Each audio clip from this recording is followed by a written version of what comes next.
The fifth angel sounded his trumpet, and I saw a star that had fallen from the sky to the earth. The star was given the key to the shaft of the abyss. When he opened the abyss, smoke rose from it like the smoke from a gigantic furnace. The sun and sky were darkened by the smoke from the abyss. And out of the smoke, locusts came down on the earth and were given power like that of scorpions of the earth.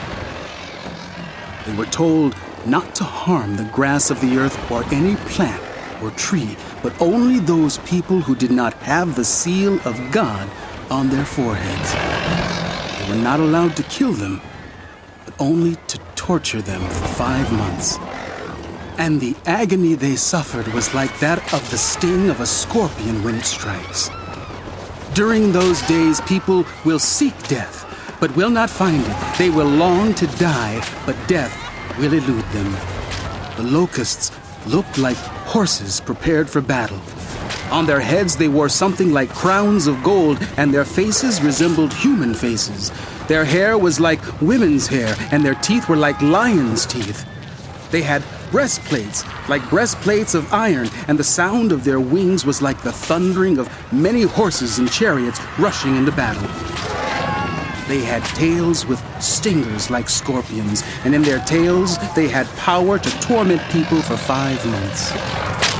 They had as king over them the angel of the abyss, whose name in Hebrew is Abaddon, and in Greek is Apollyon, that is, destroyer.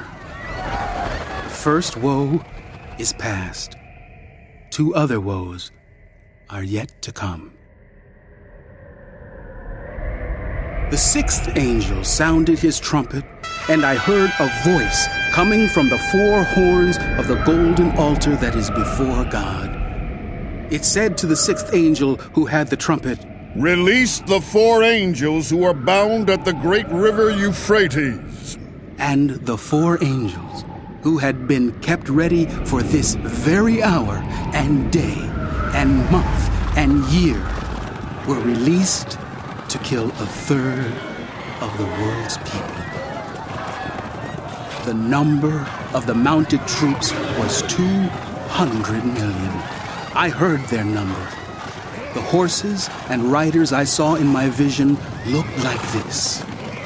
Their breastplates were fiery red, dark blue, and yellow as sulfur. The heads of the horses resembled the heads of lions, and out of their mouths came fire, smoke, and sulfur. 1/3 of the people were killed by the 3 plagues of fire, smoke, and sulfur that came out of their mouths. The power of the horses was in their mouths and in their tails, for their tails were like snakes, having heads with which they inflict injury. The rest of the people who were not killed by these plagues still did not repent of the work of their hands. They did not stop worshiping demons and idols of gold, silver, bronze, stone, and wood idols that cannot see or hear or walk. Nor did they repent of their murders, their magic arts, their sexual immorality, or their thefts.